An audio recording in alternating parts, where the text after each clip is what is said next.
पाकिस्तान ने साथियों हाल ही में एक आर्मी चीफ मरवा दिया। ऐसा मैं बयान क्यों दे रहा हूँ, इसके लिए आज आपको ये विस्तार से सेशन सुनना चाहिए। आर्मी चीफ हैं लीबिया के। आर्मी चीफ लीबिया के पाकिस्तान में मरवा दिए तब जब उसने जो है लीबिया के साथ भी $4 बिलियन का यहाँ पर पैक्ट साइन किया हो।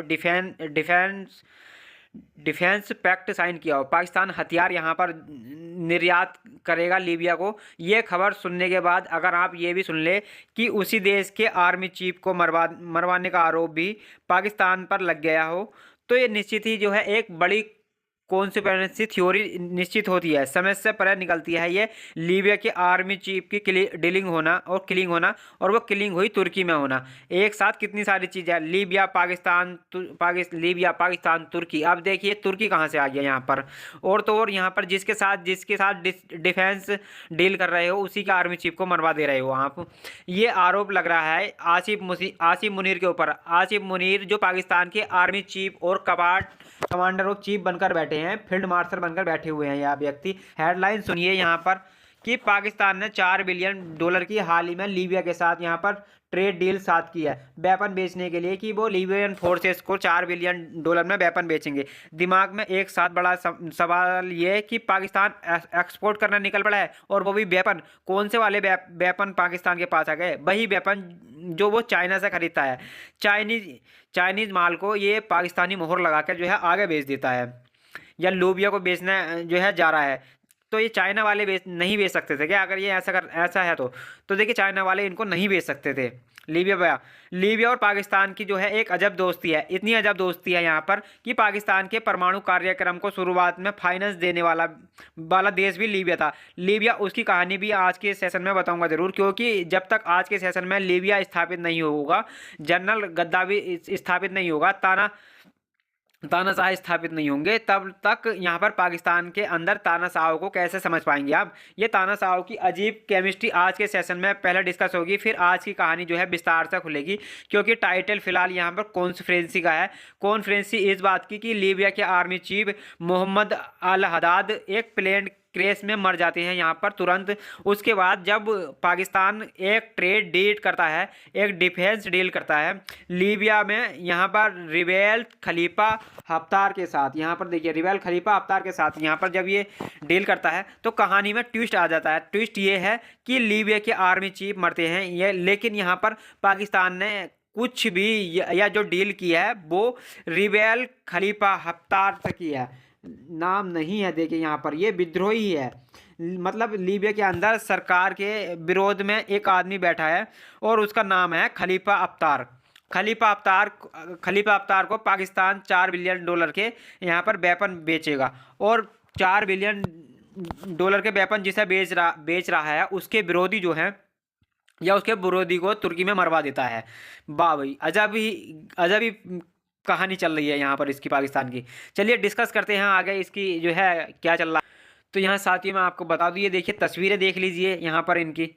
पहला एक एग्रीमेंट की, और एक एग्रीमेंट के बाद पहला कहानी समझते हैं। थोड़ा कहानी में लीबिया को स्थापित करते हैं, क्योंकि आजकल आप चर्चाओं में सुनते हैं कि चाइना, रसिया, अमेरिका, यूक्रेन, भारत, बांग्लादेश, तो बांग्लादेश भी आजकल चर्चाओं में है। तो लीबिया की कहानी आपको इसलिए पता हो जब जियो पॉलिटिक्स आप सुन रहे हो तो। और हाँ, अगर भारत से स्थापित ना हो जाए तो सेशन छोड़ जाइएगा आप। चलिए आप सबसे पहले लीबिया समझते हैं आप।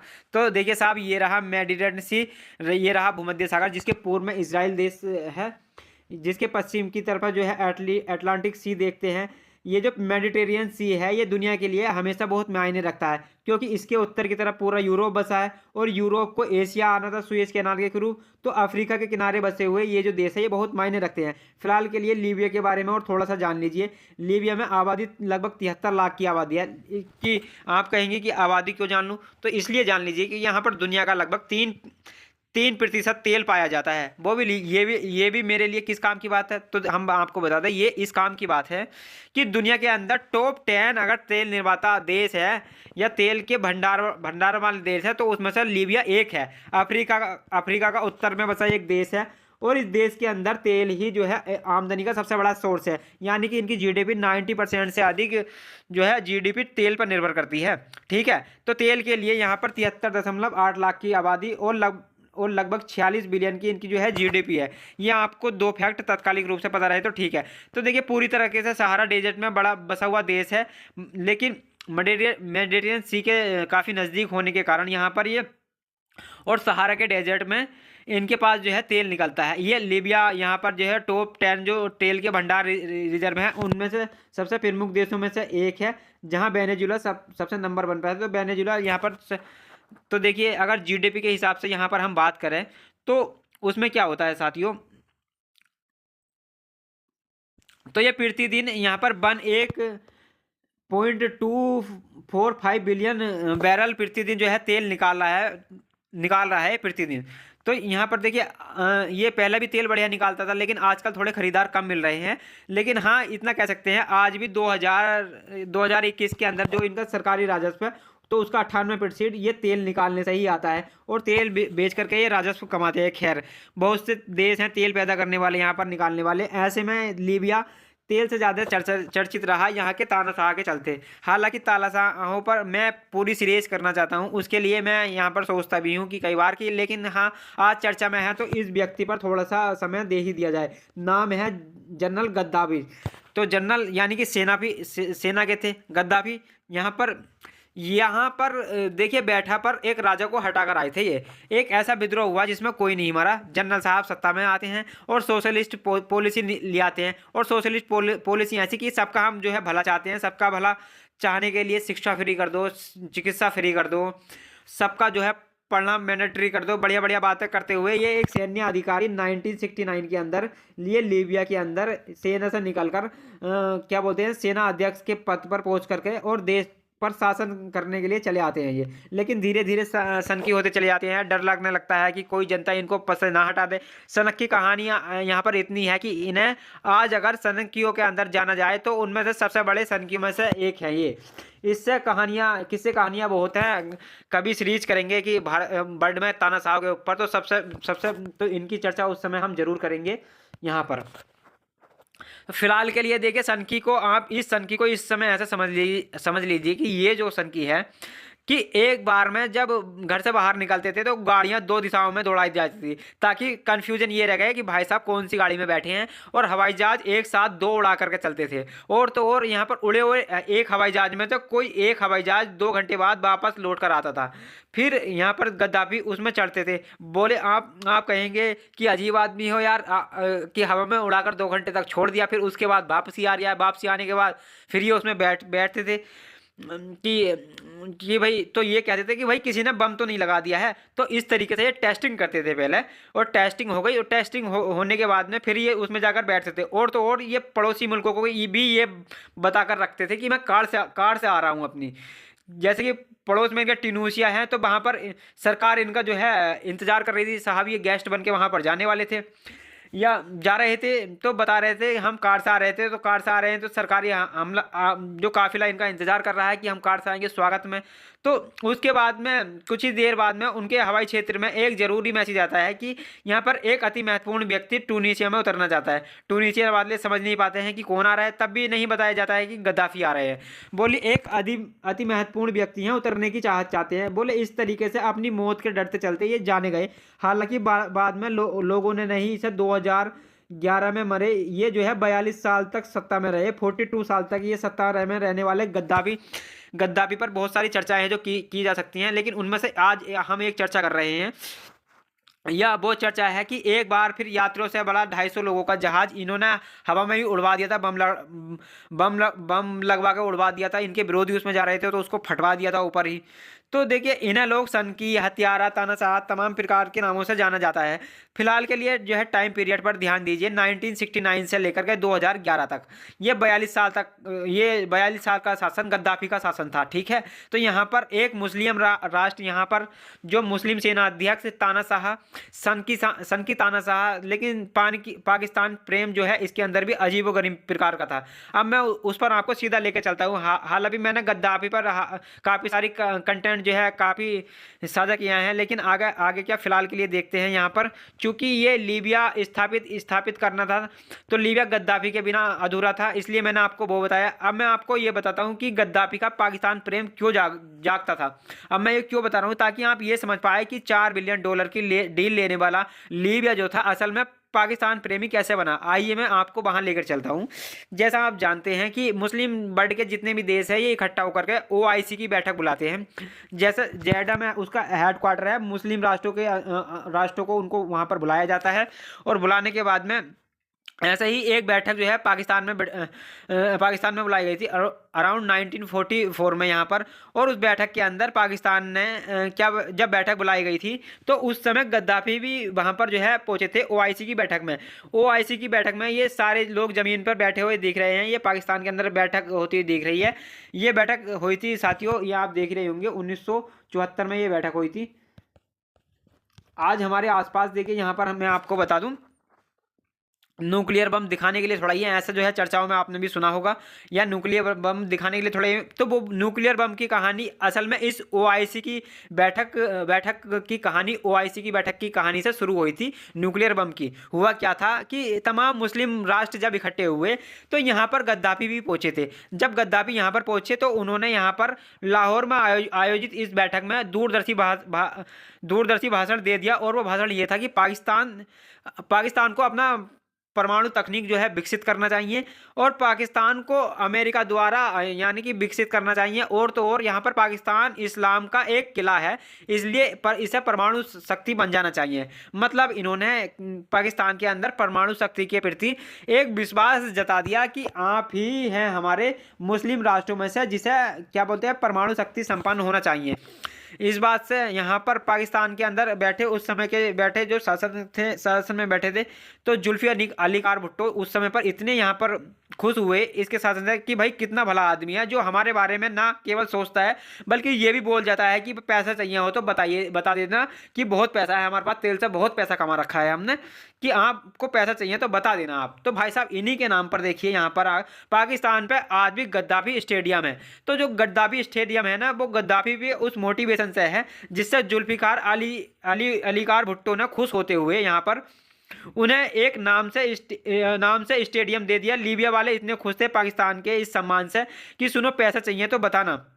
तो भाई 1976 में $50 बिलियन का इन्हें जो है प्रदान किए गए, पाकिस्तान की बैंकों को प्रदान किए गए। बैंकों में जो है एक बड़ा ऋण होता था उस समय पर, यहाँ इस समय जो ऋण दिया गया था तो इसका एक बड़ा उद्देश्य था साथियों कि तुम अपना जो है परमाणु कार्यक्रम चलाओ। अभी हाल ही में सारे जहां से अच्छा एक वेब सीरीज आई है, तो उसमें एक ये बात जो है मेंशन की गई है कि पाकिस्तान ने शुरुआती परमाणु जो कोटा में बन रहा था, शुरुआत में यहाँ पर भारत ने नाकाम करवा दिया था।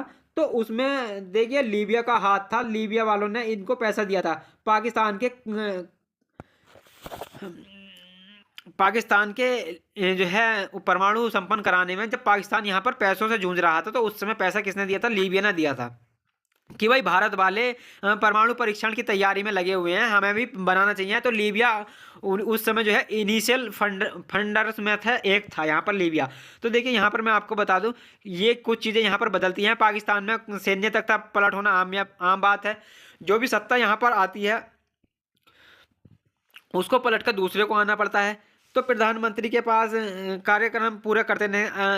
अगला नंबर शहबाज शरीफ का है, जल्दी पलटी खाएंगे वो भी शहबाज शरीफ भी। आसिम मुनीब जो है यहाँ पर अब बन जाएंगे आगे। ऐसे में 1977 के अंदर जुल्फिकार अली खान भुट्टो की सत्ता जो है बदल जाती है और उनकी जगह पर जनरल मोहम्मद जियाउल हक जो है सत्ता में आ जाती हैं। ये भी जो है सेना के थे। इधर जियाउल हक सत्ता में आते हैं और ये इस बात से चिड़े हुए हैं कि बेटा तुम आजकल बहुत ज़्यादा यहाँ पर संपर्क में हो लीबिया वालों, अब तुम्हारी तो उनकी मित्रता तोड़वानी है। तुम पाकिस्तान के अंदर उनकी नीतियों को लाना चाहते हो, सोशलिस्ट नीतियों को लाना चाहते हो, तुम काम के हो ही नहीं। बोले क्या करें कि साहब जियाउल हक आते हैं। जियाउल हक का आना यहाँ पर ये इस तरीके से याद रख सकते हैं कि 1971 में यहाँ पर पाकिस्तान ने जिस तरह की हार पाई थी उससे भी सेना चिड़ी हुई थी, क्योंकि पाकिस्तान से पूर्वी पाकिस्तान अलग होकर बांग्लादेश बना था। खिंचाए हुए सेना के लोग थे, सत्ता में आते हैं जुल्फिकार अली खान भुट्टो पर फूट पड़ते हैं और इन्हें फांसी पर लटका देते हैं। 1970 यहाँ पर देखिए साथियों 1970 79 में यहाँ पर जुल्फिकार अली भुट्टो को फांसी पर, अब देखिए जुल्फिकार अली भुट्टो कौन है, तो यहाँ पर ये बेनिजिकार जो भुट्टो थे उनका जो है बाप थे ये। तो ठीक है, वर्तमान में जो राष्ट्रपति है वो बेनिजार भुट्टो का जो है पति है यहाँ पर, आसिफ अल जरदारी उनको। तो चीज़ों को रिलेट करते जाइएगा। जरदारी अभी सत्ता में है, जरदारी सत्ता में है, भुट्टो का बाप है, भुट्टो के पति और भुट्टो के बाप को यहाँ पर पाकिस्तानियों ने फांसी पर लटका दिया था। क्यों? बोले कि लीबिया से तुम्हारे संबंध है। और दूसरा और देखिए दूसरा यहाँ पर सबसे बड़ी बात की, तुम पाकिस्तान को बेचना चाहते हो। उन्होंने खुद ये पाकिस्तान वालों ने आरोप लगाया था कि तुम पाकिस्तान को बेचना चाहते हो, गिरमी रखवाना चाहते हो, कि ये सारी बात है उस समय की सेना का मानना था उस समय की। खैर बहुत सारी बात है, अब बहुत सारी बातें हैं यहाँ पर निकल के आती हैं, लेकिन खैर आगे चलते हैं यहाँ पर कि लीबिया से संबंध रखना भी उनका एक मजबूरी था या कारण बना था पलिसमेंट का। तो यहाँ पर बेनिजार भुट्टो मरवा दिया। अब देखिए सेनाएं शासन में आती हैं, लीबिया का इस बात पर जो है भयंकर गुस्सा होता है कि भाई ये क्या मतलब है कि मैं हमारे संबंधों पर तुम इस तरह की जो है हरकत कर रहे हो। कि देखिए लीबिया की तरफ इस समय लीबिया की तरफ से, क्योंकि यहाँ पर गद्दाफी अभी भी बने हुए हैं, क्योंकि वो सत्ता में बैठे हुए हैं, तो सत्ता में बैठे हुए और 11 तक रहने वाले हैं। आप इसको जो है इस तरीके से समझिएगा कि इस बीच में क्या होता है कि इस बीच में अपने बच्चों को लीबिया बुलवा लेते हैं कि इनको यहाँ भेज दो, हम अपने पास रख लेंगे। खैर कोई बात नहीं, इस बीच में बच्चों को बुलाने के साथ साथ यहाँ पर एक तरीका और चलते हैं गद्दाफी कि पाकिस्तान में अपना एक संगठन बनवाते हैं खुफिया तरीके से, कि ताकि चरमपंथ को बढ़ावा दिया जाए।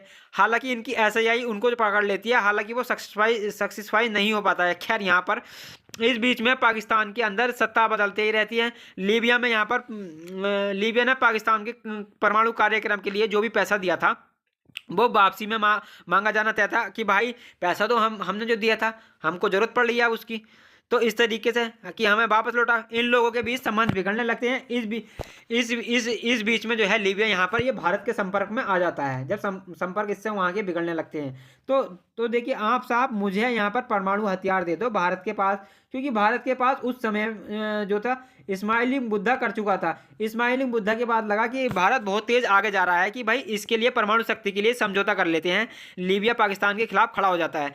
खैर यहाँ पर समय बदलता है, शरीफ की सरकार आती है, नवाज शरीफ की। 1990 में जब नवाज शरीफ सत्ता में आते हैं तो लीबिया की यात्रा पर जाते हैं, पुराने इतिहास को दोहराते हुए जुल्फिकार अलीकार भुट्टो वाले की साहब पिछले 10 साल में तो बहुत चीज़ें बदल गई साहब। सेना का साथ आता है, थोड़े एस्टिमेट होते हैं, आप भी सेना से हैं, तो देखिए हम वापस जो है साथ में जाते हैं कि हम तो यहाँ पर जब नवाज शरीफ पहुँचते हैं, नवाज शरीफ तो उस बीच में यहाँ पर देखिए एक बड़ा खेल हो जाता है। नवाज शरीफ यहाँ जाते हैं कि किसी तरीके से जाकर के उनसे थोड़ा लाभ ले लिया जाए, क्योंकि गद्दाफी के बाद तेल का बहुत पैसा है। अब गद्दाफी के पास बहुत पैसा है, तो उस पैसे को लेने का तरीका क्या बनाया जाए। तो पैसे के लिए यहाँ पर गद्दाफी बड़ा स्मार्ट हो सका था। 10 साल के पाकिस्तानियों को देख रहा था।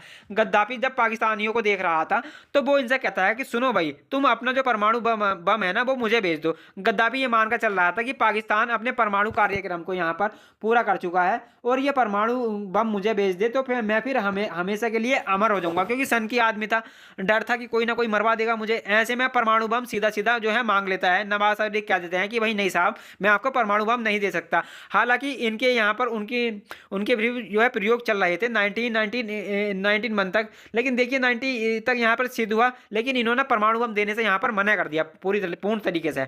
पाकिस्तान के प्रतिनिधि मंडल को यहाँ पर जब ये पता चलती है कि नवाज शरीफ ने इनकार कर दिया है, तो भाई साहब एक और घटना इस समय होती है कि गद्दाफी सबके सामने ही नवाज शरीफ को भ्रष्ट राजनेता कह देते हैं। इस बात से यहाँ पर पाकिस्तानी प्रतिनिधि मंडल जो वहाँ गया होता है लीबिया में, तो वो भड़क उठता है और सब लोग वहाँ से उठ कर निकल पड़ते हैं। हद ये हो जाती है कि पाकिस्तान वाले वापस आकर के लीबिया के राजदूत को अपने यहाँ से भगा देते हैं कि तुम जाओ भाई, अब तुम्हारा यहाँ कोई काम नहीं है, कि तुम्हारा नहीं चलेगा यहाँ पर कोई काम। चलो कोई बात नहीं है साहब। तो लीबिया के साथ जो भी सेंटिमेंट होना था वो हो लिया। नवाज शरीफ बेइज्जती कराते हैं अपनी। जब बेइज्जती कराते हैं नवाज, देखिए फिर आता है यहाँ पर साथियों बेनजीर भुट्टो प्रधानमंत्री बनती हैं पाकिस्तान की। बेनजीर भुट्टो यानी कि जुल्फी अलीकार भुट्टो की बेटी, PPP पार्टी, ये पार्टी जो है सत्ता में आती है और इन्हीं की पत्नी है ये बिलावल भुट्टो जो है इनका बेटा है। हालांकि इनको मरवा दिया गया, इनका भी ऐसे ही संरक्षण हुआ था, लेकिन ये सत्ता में आती हैं। तो ये सत्ता में आती है तो ये लीबिया से फिर से संबंध बहाल होते हैं, क्योंकि जुल्फिकार जो थे, जो इनके पिता थे, वो लीबिया के संबंधों के चलते ही बर्बाद हुए थे। अब वो वापस से आती हैं, संबंध दोबारा से दोहराए जाते हैं गद्दाफी के साथ, मतलब इनका प्यार बढ़ने लगता है। इसी बीच में पता चलता है कि पाकिस्तान ने अपना परमाणु जानकारी यहाँ में लीबिया को देना शुरू कर दिया है, क्योंकि यार तक कब का वो $50 मिलियन देकर बैठा है, किसके लिए? परमाणु कार्यक्रम शुरू करो तो मैं दूंगा और भी दूं। यहाँ पर बेनजीर के टाइम पर इनको परमाणु कार्यक्रम जो है दिए जाने शुरू होते हैं। यहाँ पर एक अब्दुल कादिर नाम का एक वैज्ञानिक होता है, एक यहाँ पर जो यहाँ का परमाणु वैज्ञानिक मारा गया, जिनको यहाँ पर जैसे कि एक तरीके से ऐसा मान लो कि जहाँ पर भारत में अब्दुल कलाम है, तो ऐसे ही पाकिस्तान में इनको मान लो। तो ये देखिए कादिर खान, ये देखिए कादिर खान, अब्दुल कादिर खान नाम का जो व्यक्ति है, ये अवैध रूप से अपना परमाणु कार्यक्रम जो है लीबिया को बेच देते रहे हैं। तो इसके ऊपर आरोप था कि इसने जो है परमाणु के जो डॉक्यूमेंट्स होते हैं वो लीबिया को भी बेचा है और ईरान को भी बेचा है। और गैस, इसने जो है गैस सेंट्रीफ्यूज के डिज़ाइन बेच दिए हैं। दूसरा, फिर परमाणु हथियार डिज़ाइन जो है चीन से प्राप्त किए थे, वो इसने यहाँ पर बेच दिए हैं। निर्माण उपकरण, तकनीकी सहायता स्वरूप सब कुछ जो है इसने बेच दिया। अमेरिका ने 2004 में इस बारे में जानकारी देते हुए कहा कि $100 मिलियन के एवरेज में यहाँ पर पाकिस्तान ने लीबिया को परमाणु कार्यक्रम जो है बेचा है। ये जानकारी यहाँ पर व्हाइट हाउस के अंदर जो संरक्षण सलाहकार थे जिम मिलकिंसन, उन्होंने कहा था कि इन्होंने बाकायदा $100 मिलियन के अंदर ये सौदे किए हैं और ये पूरी तरीके से परमाणु कार्यक्रम बेचे गए हैं। और ये ट्रांजैक्शन की लिस्ट भी बाहर निकल कर आई। लीबिया ने जो है पाकिस्तान को $150 मिलियन दिए थे। और यहाँ पर ये खबर देखिए बहुत काफ़ी बड़ी खबर बनी थी। तो कुल मिलाकर यहाँ पर क्या होता है आगे, अब बात तो देखिए यहाँ तक क्लियर हो गई है। अब पाकिस्तान यहाँ पर न्यूक्लियर वेपन बनाते बनाते लीबिया के काम का हो गया था। लीबिया पाकिस्तान को फंड क्यों कर रहा था? एक तो भाई देखिए धार्मिक कारण था उसका, या धार्मिक रूप से प्यार तो था ही इनके बीच में। और दूसरा, और लीबिया को लगता था कि मैं अपने यहाँ पर बम बना पाऊँ या ना बना पाऊँ, लेकिन उसको पाकिस्तान बना लेगा, क्योंकि उसको भारत से यहाँ पर प्रतिरोध है। ऐसे में एक दूसरे की सहायता के भाव से एक दूसरे रूप से एक साथ जुड़ते हुए चले गए ये। ठीक है साहब, ये सारी कहानी मैंने आपको इतनी देर से क्यों सुनाई, इसका एकमात्र कारण ये है कि वो ये है कि ताकि आप ये समझ पाए कि पाकिस्तान और लीबिया और कितने प्यारे मित्र हैं ये। आज के कंटेक्स्ट में इस बात को इस तरीके से स्थापित कर लीजिए, क्योंकि फिलहाल बेनीजे और भुट्टो मर चुकी हैं, उनके पति क्या बोलते हैं जरदारी जो हैं, वो इस समय पर पाकिस्तान के राष्ट्रपति हैं। मतलब उसी विचारधारा का फिलहाल शासन चल रहा है। कि ऐसे तो कहेंगे आप फिर नवाज शरीफ का भाई शहबाज शरीफ भी प्रधानमंत्री है। तो दो विपरीत विचारधारा सत्ता में बैठी हैं। सेना यहाँ पर इनको चुपचाप बिठाकर चलती है कि भाई बकवास नहीं करोगे, नहीं तो पटक के मारेंगे हम आपको। तो ऐसे में इन दोनों की सरकारें चल रही हैं और लीबिया के साथ इस समय में आसिफ मुनीर अपनी तरफ से हाथ बढ़ाए हुए हैं। अब ये लीबिया में क्या है देखिए, तो क्या होता है जनाब, यहाँ पर अरब स्प्रिंग, जहाँ पर अरब भाषाएं बोली जाती थी, यानी कि मिडिल ईस्ट के अंदर और अफ्रीका के जो है उत्तरी अफ्रीका वाले हिस्से में, तो वहाँ पर जनता तानाशाही के खिलाफ जो है खड़ी हो जाती है। भाई बात है 2010 और 11 की। तो वहाँ पर जनता जो है सत्ता का परिवर्तन कर देती है, तो गद्दाफी की सत्ता जो है उलट दी जाती है, गद्दाफी को मार दी जाती है। 2011 में जनता का शासन जो है लीबिया में स्थापित हो जाता है। 2011 से 2000 आज आप 2025 में है, आज तक लीबिया को स्थायी सरकार नहीं मिल पाई है। यहाँ पर देखिए स्थायी सरकार नहीं मिली है, तो फिर लीबिया में किसका शासन है, यही बड़ा सवाल है आज के इसमें। लीबिया में इस समय दो सरकारें चल रही हैं, एक वो यहाँ पर जो कि यूनाइटेड नेशन मान्यता प्राप्त है, और एक वो जो तेल के कुओं पर कब्जा करके बैठी हुई है, या रिबेल्स की सरकार है। अब आप कहेंगे कि यूएन के द्वारा मान्यता प्राप्त सरकार, और दूसरी ओर रिबेल्स के साथ या रिबेल्स की सरकार। ये दो सरकारों में से बड़ी सरकार जो है फिलहाल वो रिबेल्स की सरकार है, जिनके पास तेल के कुएं हैं, भंडार हैं। विद्रोहियों की सरकार है, ये बिल्कुल वैसे ही है जैसा कि यमन में है। हूती और हदी है, दो प्रकार के लोग हैं, हूती और हदी, जो कि यमन में है। ऐसे ही लीबिया में है। लीबिया में एक शासन यूएन द्वारा स्थापित है और एक शासन यहाँ पर जो कि विद्रोहियों का है। विद्रोहियों का एरिया बड़ा है यहाँ पर, जो कि यहाँ पर लीबिया की राजधानी है त्रिपुराई। वहाँ पर नाटो समर्थित यूएन का शासन है, या यूएन वाली पार्टी का शासन है। अब यहाँ तक क्लियर हुआ आपको? आइए अब आगे बढ़ते हैं। अब देखिए ये जो हस्ताक्षर आप होते हुए देख रहे हैं आसिफ मुनीर की प्रेजेंट में, तो ये पाकिस्तान की तरफ से यहाँ पर ये देखिए पाकिस्तान की तरफ से साइन किया जा रहा है कि विद्रोहियों के साथ में। ये देखिए विद्रोही $4 बिलियन के यहाँ पर पाकिस्तान के माध्यम से JF-17 जो चाइना वाले फाइटर जेट है वो खरीद रहा है। विद्रोहियों के पास इतना पैसा है कि वो पाकिस्तान से फाइटर जेट परचेज कर रहा है। यही वो डील हो रही है। फिर ये मर कौन गया?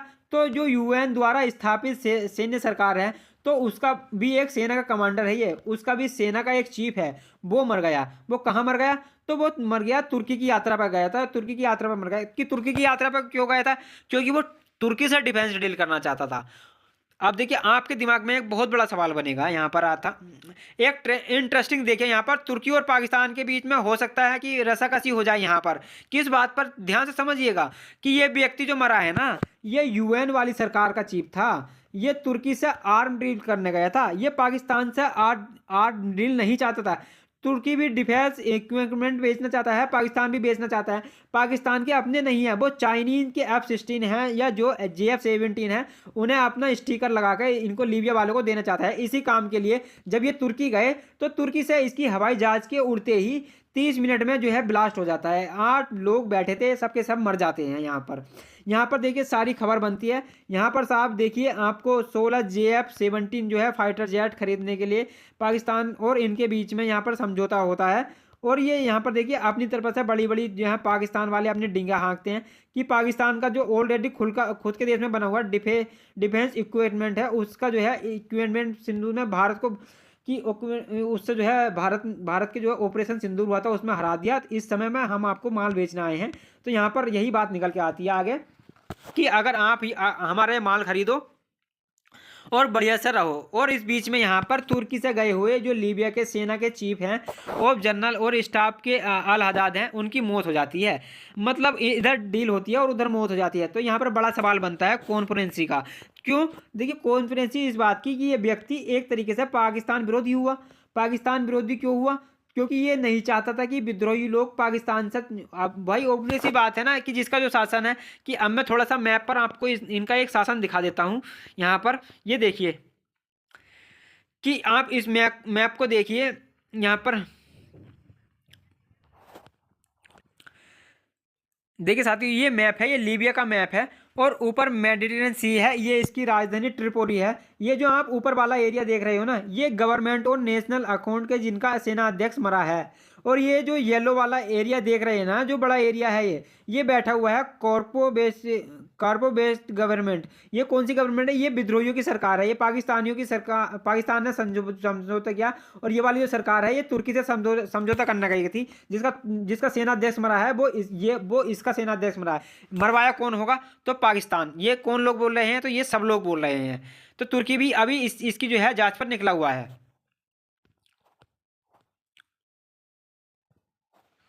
यहाँ पर आप तस्वीरें देखते हैं, ये वो मलबा है जो हवाई जहाज फटने का है। और ये घर के पीछे का जो है, घर के ब्लास्ट होती हुई सारी तस्वीरें आपको दिखाई दे रही हो। 8 लोगों की यहाँ पर देखिए साथियों, यहाँ पर 8 लोगों की जान गई थी। जब देखिए जब ये ब्लास्ट हुआ था तो उस समय पर यहाँ पर जो हमारे यहाँ पर देखिए साथियों, जो लोग यहाँ पर थे उनका कहना ऐसा था कि जैसा कोई बम फटा हो। और यहाँ पर बम फटने की जो सूचना है वो असल में ब्लास्ट की थी, हवाई जहाज में जो ब्लास्ट हुआ था उसकी थी। तुर्की ने इसे जो है किलिंग माना है, ना कि कोई टेक्निकल यहाँ पर फॉल्ट। तुर्की इस बात से चिड़ा हुआ है, लेकिन वो बोले कैसे? पाकिस्तानी जो है अपनी औकात पर जो आ गए हैं। तुर्की सरकार ने घटना की जानकारी देते हुए कहा कि हम इसको ये नहीं मानते कि मौसम की वजह से हुआ है। मोहम्मद अल हदाद जो मदा है, ये लीबिया के अंदर सेना का स्टाफ चीफ था और ये यहाँ पर लंबे समय से यहाँ पर था। देश के अंदर जो त्रिपोली समर्थित सरकार है, जो कि दलीबा के द्वारा सरकार जा रही है, उसका सेना अध्यक्ष यही था। और दूसरी तरफ जो खलीफा अफ्तार का जो प्रशासन है, तो उनके साथ पाकिस्तानी लोग यहाँ पर समझौता करने गए थे। तो आप यहाँ पर तस्वीर में देख रहे होंगे तुर्की गए हुए इस आदमी की तस्वीरें ये रही। तुर्की के अंदर ये फोटोज हैं। यही व्यक्ति वहाँ से निकल कर मरा है। खेला पाकिस्तानियों के द्वारा किया गया है, ऐसा जो है आरोप लग रहा है। Libyan army chief Mohammed Ali al Haddad जो कि मारा गया, जो कि खिलाफ था सब स्टैंडर्ड वेपर डील के जो पाकिस्तान के साथ हो रही थी इनकी, उसके मारे जाने की खबर इस समय सोशल मीडिया पर बड़ी खबरों में से है।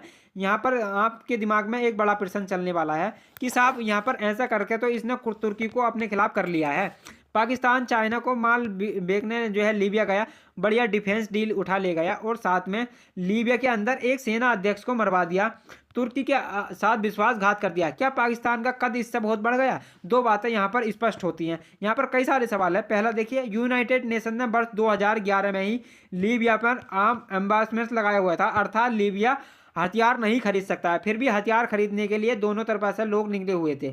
ऐसे में बड़ा सवाल यूएन के यहाँ पर इस समय जो है कार्यलीन होने पर है कि कैसे यहाँ पर यूएन के प्रेजेंस में ही ये सारे काम हो रहे हैं। दूसरा, अमेरिका पाकिस्तान पर इतनी आंखें मूंद कर कैसे रह सकता है कि वो चीनी वेपन को बिकवाने के लिए दूसरे सेक्टर में जा रहा है और अमेरिका चुप बैठा हुआ है। तुर्की यहाँ पर जो पाकिस्तान पर यहाँ पर विश्वास करके उसके साथ हमेशा खड़ा रहता है, उसके साथ डिफेंस डील करना आए हुए इस व्यक्ति को इस तरीके से कि ज़बरदस्ती मौत मारी जाती है, तब भी वो पाकिस्तान पर कोई बयान क्यों नहीं देता है? ये तमाम सवाल है, क्योंकि 1-2 दिन पहले की घटना है। अब ये धीरे धीरे अनफोल्ड होंगे, रिश्तों में मज़ा आने लगेगा। यहाँ पर फिलहाल के लिए ही डील ही विवादों में है, बस यही सुर्खी चल रही है। लेकिन हाँ, आने वाले समय में कुछ तो बढ़िया होगा, क्योंकि तुर्की के अंदर जो भी घटना हुई है, अगर वो पाकिस्तान प्रायोजित थी तो तब तो पाकिस्तान तो गया है देखिए, लेकिन यहाँ पर उस विद्रोही ग्रुप द्वारा प्लान थी जो कि दूसरी तरफ से बाकी हिस्से पर शासन कर रहा है, तो पाकिस्तान लोग कहेंगे कि साहब हमने कुछ नहीं करा, ये तो इनकी आपस की लड़ाई थी, मर गए। खैर, यहाँ पर व्यापार में सब कुछ जायज होता है कि यहाँ पर आप देखना पड़ेगा कि किस तरीके से यहाँ पर घटना आगे बढ़ती है। लेकिन आपको वो घटना बहुत ही सारगर्भित समय में बहुत बड़ी सारी घटनाओं को एक साथ समझाने का प्रयास किया है। जानकारी पसंद आई हो तो ज़रूर लाइक करिएगा, चैनल पर नए हैं तो सब्सक्राइब जरूर करिएगा साथियों। और हाँ, अगर देखिए यहाँ पर देखिए, अगर आप चैनल पर नए हैं तो चैनल को जरूर सब्सक्राइब कर लीजिएगा, और जानकारी हमारी पसंद आई हो तो अपने साथियों से इसको अवश्य साझा करें। और देखिए, अगर आप इसकी पीडीएफ चाहते हैं तो हमारे टेलीग्राम चैनल से जुड़ जाएं, क्योंकि वहाँ पर इसी की नहीं अपितु जो है हिस्ट्री, पॉलिटी, ज्योग्राफी, इकोनॉमिक्स और मैथ, रीजनिंग, इनके भी जो है वहाँ पर नोट्स अवेलेबल होते हैं आपको आपकी तैयारी को एक बेहतर बनाने के लिए। तो हमारे टेलीग्राम चैनल से आप जुड़ सकते हैं, लिंक जो है इसके डिस्क्रिप्शन में दे दिया जाएगा, आप वहाँ से जो है जुड़ सकते हैं साथियों। और लास्ट में जैसा हम कहते हैं कि अपना ख्याल रखें, बड़ों का सम्मान करें, छोटों को प्यार दें और अपना व्यक्तित्व इस प्रकार से विकसित करें कि महिलाएं आपके साथ सुरक्षित और सम्मानित महसूस करें। धन्यवाद साथियों।